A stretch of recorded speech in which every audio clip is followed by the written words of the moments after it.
Welcome to the English Epics channel. So you've decided to turn me into a cuckold, I repeated, staring at my fiancée Anna, still unable to believe what I had just heard from her. I was in shock. No. In truth, I was utterly confused. This was a moment that changed my entire life. Nothing had prepared me for what had just happened. Only a few minutes ago, we were enjoying our usual Sunday breakfast, and I distinctly remembered my last thought: how lucky I am that Anna accepted my proposal of marriage. Sure, she could be a bit eccentric at times, but until now, I hadn't seen anything terribly wrong with that. Now, however, I was holding a cooling cup of coffee in my right hand, forgotten and ignored, while desperately trying to process the absurdity of what she had just said. Tom, darling, when you speak like that, it sounds so unkind and harsh. Anna remarked reproachfully, giving me a pointed look. Cuckold is such a dirty, demeaning word, she added, wrinkling her delicate nose slightly. You won't be a cuckold, darling, on the contrary. You'll become a hero, a man who gets a unique opportunity to prove his strength and confidence, while also demonstrating the depth of his love and devotion to me. It seemed my fiancée was truly inspired as she shared the opportunities unfolding before us, her words flowing like a relentless, unstoppable stream. You are the love of my life, and nothing will ever change that. I could never imagine taking off this wonderful ring, she said, holding up her hand with fingers splayed to show off my gift. And I will absolutely marry you, just as we planned. Processing such news wasn't easy. It seemed there was no need for further discussion at that moment. Anna had clearly and firmly expressed her desires. This single conversation had already drastically altered both our lives and our relationship. She had issued a challenge, demanding that I prove my love for her. So what now? Do I still love her? Do I accept this challenge? And if I do, would that even be a bad thing? Could there be some kind of motivation in it for me as well? Maybe I should give it a try. There had to be something thrilling about this strange concept for the man being cheated on. Otherwise, it wouldn't happen so often, as she had claimed. So what was so appealing about it? Well, there's only one way to find out, right? I decided to question my fiancée further and learn more about how this idea had taken root in her mind. I understand what you're suggesting, or rather, demanding, I said carefully. May I ask what brought about this sudden change in behavior? This is Tina. Anna began enthusiastically, clearly interpreting my reaction as a sign that I wasn't entirely opposed to the idea. You see, Tina tried this with Mark some time ago. At first, he was against it, but he quickly softened and got into it. After a while, he started really enjoying this dynamic. Mark? Seriously? The self-proclaimed alpha male, Mark? So becoming a cuckold really must have some appeal, assuming, of course, that she was telling the truth. However, that hardly seemed to matter now, since it looked like I'd be experiencing it for myself soon enough. Sitting across the table, Anna beamed with a broad smile, clearly convinced that she had already won me over with her irresistible feminine charm. And while I'd always admired her charm, it felt like I was seeing an entirely new, previously unknown side of my loving fiancé. Mark? Seriously? I never would have guessed, I replied, carefully avoiding any mention of my own feelings about this revelation. After all, I wasn't entirely sure how I felt about it yet. It doesn't make him any less of a man, she continued, nodding with conviction, unwavering in her stance. The sheer joy she radiated from the anticipation of her success was almost infectious. Quite the opposite. I think it shows just how mature and self-confident he is, and how much he loves and trusts Tina. And most importantly, it's really spiced up their sex life. Anna's eyes practically sparkled with excitement. Wow, I exclaimed in surprise. So they're still doing this? No, they stopped when she gave birth to their first child, my fiancé replied with a hint of regret. Anna, this could change our relationship forever. Have you thought this through? Are you absolutely sure about this? I think so, she pretended to ponder for a few brief seconds. Yes, I'm sure, she declared firmly with an energetic nod. This is a serious decision that could fundamentally alter our relationship. I warned her once again, just to be sure. Oh, come on, she said with a sly smile. It's just a little harmless fun for a while. After that, we'll go back to being a normal couple and look back on this thrilling chapter of our lives with joy. Can I ask, have you already made up your mind, or are you just suggesting this? I asked, seeking clarity. Tom, I really do love you, and I know this isn't something you want to do, she said, tilting her head with understanding. But yes, it's decided. I need this experience. And honestly, I've already started taking steps toward it yesterday. Hey, Jim. Well, you see, Roberto can be very persuasive. As she said this, Anna's gaze turned dreamy and nostalgic. What? Roberto? Who is Roberto? I asked, growing increasingly uneasy as I looked at her. "You have nothing to worry about, darling," she said dismissively, waving her hand in the air. "Yes, he's very handsome, but so are you. He's charming and great in bed, but in that regard he doesn't compare to you. It's just that this whole cuckold situation makes sex with him so incredibly hot, and mind-blowing. Roberto is very experienced. He's done this for others before, including Mark and Tina." "Can you believe it? It helped them so much," she exclaimed excitedly. "I'll bet it did," I replied dryly. She furrowed her brow slightly for a moment, but chose to ignore my less than enthusiastic reaction. "In any case, we just knew you'd come around to it. I know how strong and confident you are, how much you love me, and how open you usually are to unconventional ideas," Anna said, giving me a meaningful wink and a subtle smile. "Maybe I rushed things a bit," she admitted. "But we didn't see anything wrong with seizing the opportunity as soon as it presented itself." Unbelievable, I muttered. That it was all too much at once for me to process. I felt overwhelmed by a storm of intense and conflicting emotions over everything she had just dumped on me. "So, what are the rules?" I asked. That was, admittedly, not the smartest question to ask, but it was the only one that came to mind. "Well, of course Roberto will be having sex with me," she said with a giggle, as if amused by the absurdity of my question. "No love or tenderness involved, just raw, intense sex. That's the whole point of this game," she explained matter-of-factly. "I see," I said, scratching behind my ear. "And what about me? What role will I have in all this, aside from being the cuckolded fiancé?" "Roberto doesn't mind if I continue giving you attention in a certain way," she said with a smile, as if offering me something special. "But now there are strict rules, no close contact, and you're no longer allowed to bring me pleasure." I know it sounds strange, but those are his conditions, and he's confident it's the right way. Anna raised her eyebrows in an elaborate gesture and slightly puffed out her lips. "For me, of course, this is a big sacrifice, since I love having sex with you, but I've decided to go through with it. Naturally, when it comes to sex, he'll be using me however he wants." "Really? You've never wanted to?" Yes, I know," she interrupted with a faint grimace of embarrassment. "We've never tried that. I'm still not thrilled about it, but apparently it's very important to Roberto." "Wow. I see," I mumbled. In truth, I never understood some men's fascination with anal sex, so this additional detail didn't mean much to me. Anna knew me well, perfectly aware that I needed time to process this new information. Now, she was once again waiting patiently for my reaction. "So, this will only last for a limited time?"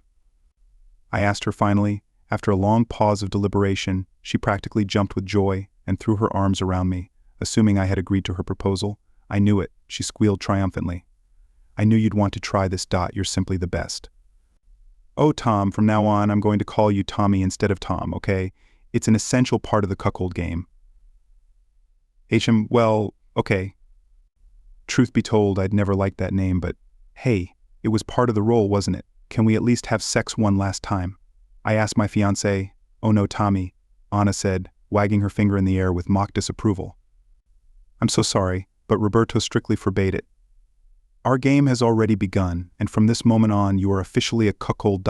That's your role to play, and I need to make sure everything goes according to plan," she explained, letting out a small giggle. "I see," I replied.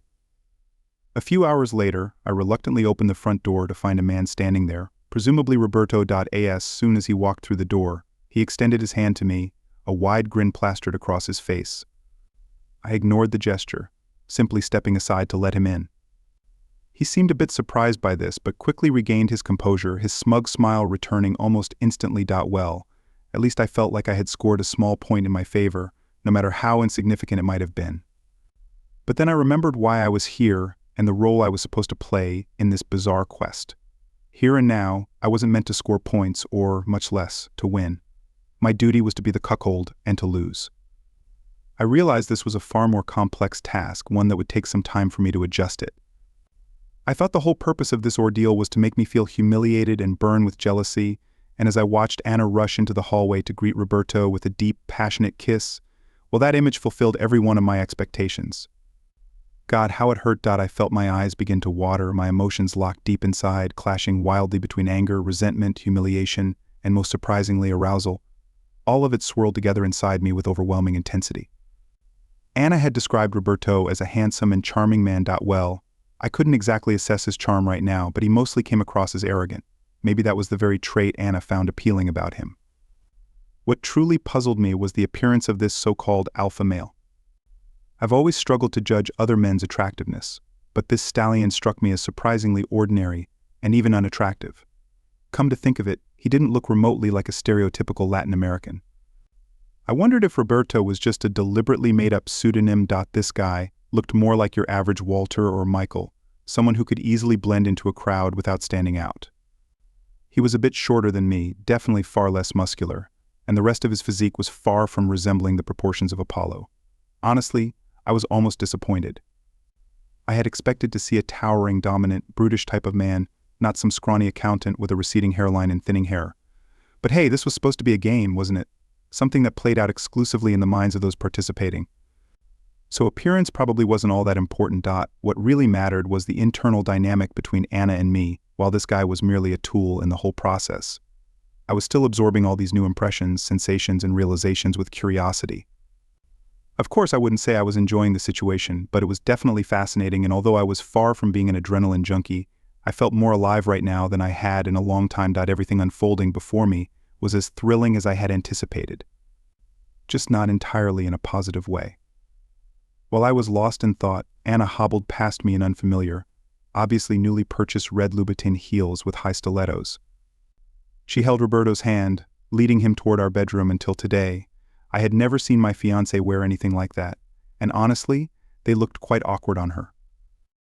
Sure, some women walk in heels as effortlessly as if they were sneakers, and their legs look stunningly elegant.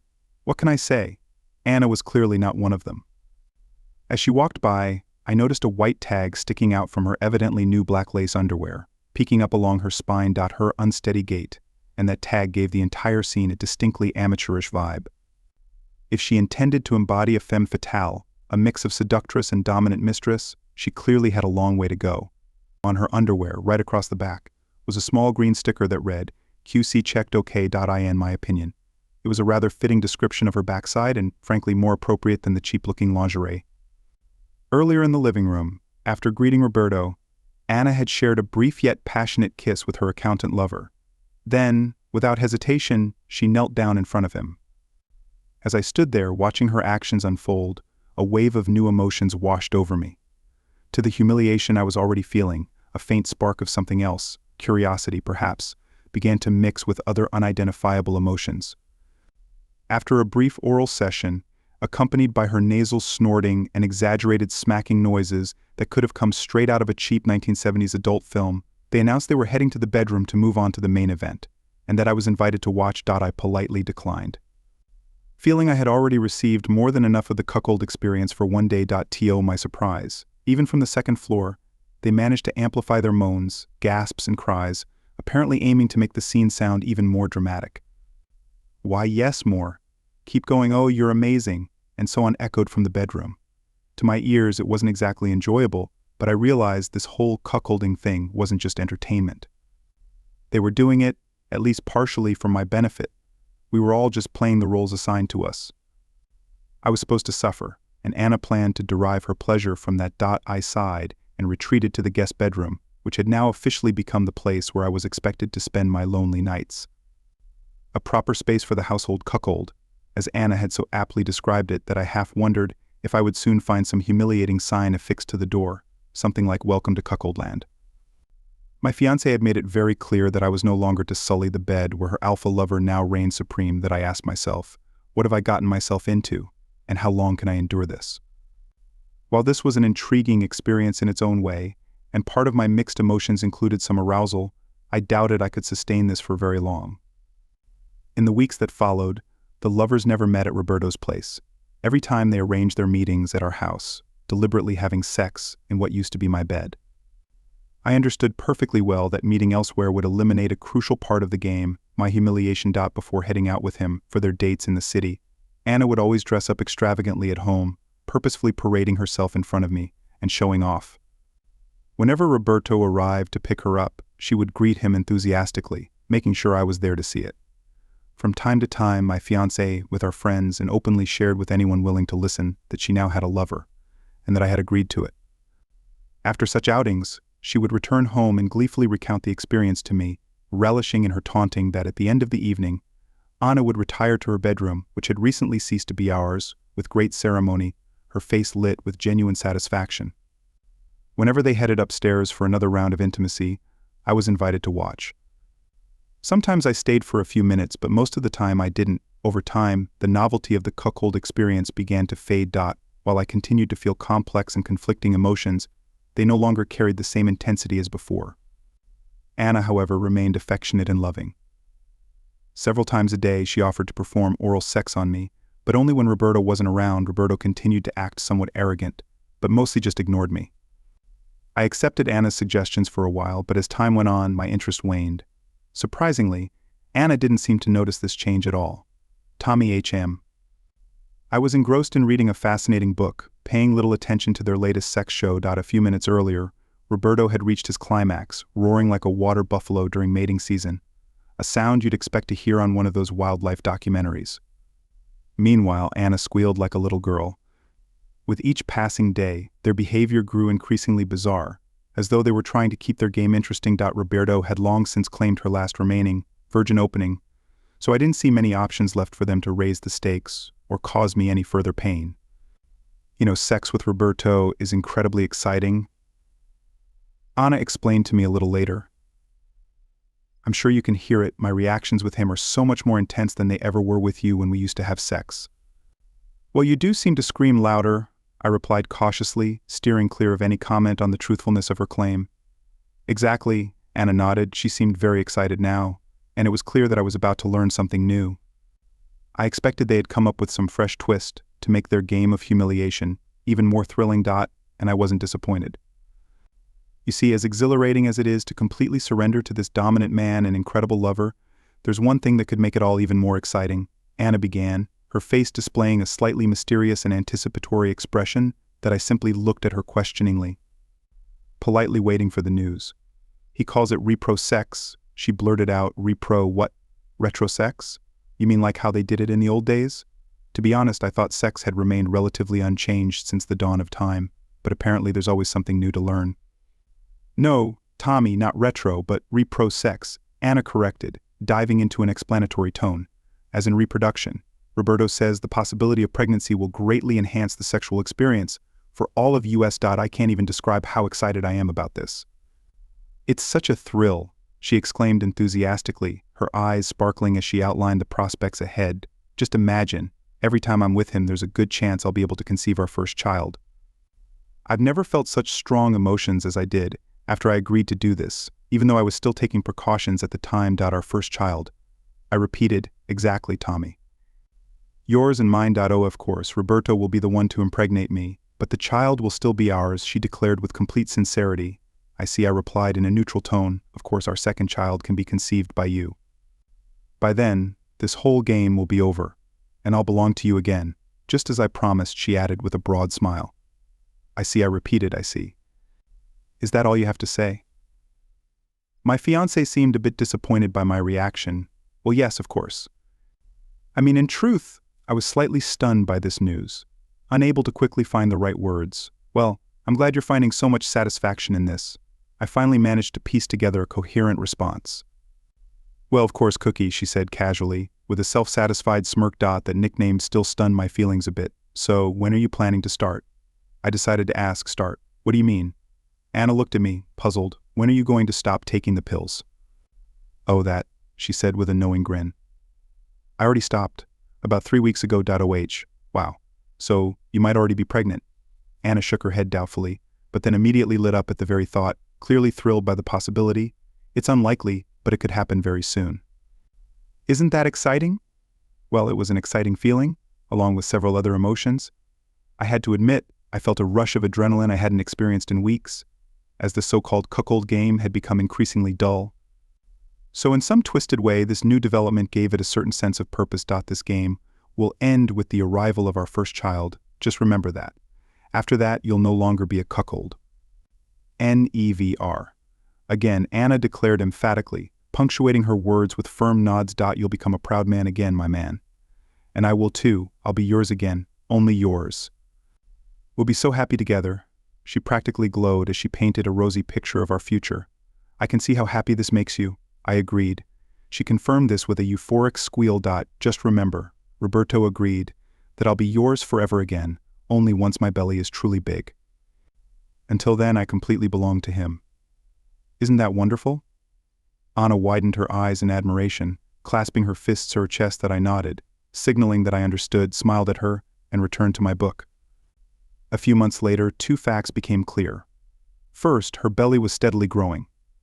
Second, Roberto had vanished one day without a trace point. One day, Anna entered my room, dressed to the nines and smiling expectantly. Ta-da, she exclaimed, throwing her arms into the air. Ta-da. I asked, confused. Yes, ta-da? Your loving wife has returned to you. Anna exclaimed joyfully. Well, technically, I know, she interrupted me. We're not married yet, but you're my fiancé, my man, and you always have been. And here I am, your woman again. Roberto has left the scene for good. Really?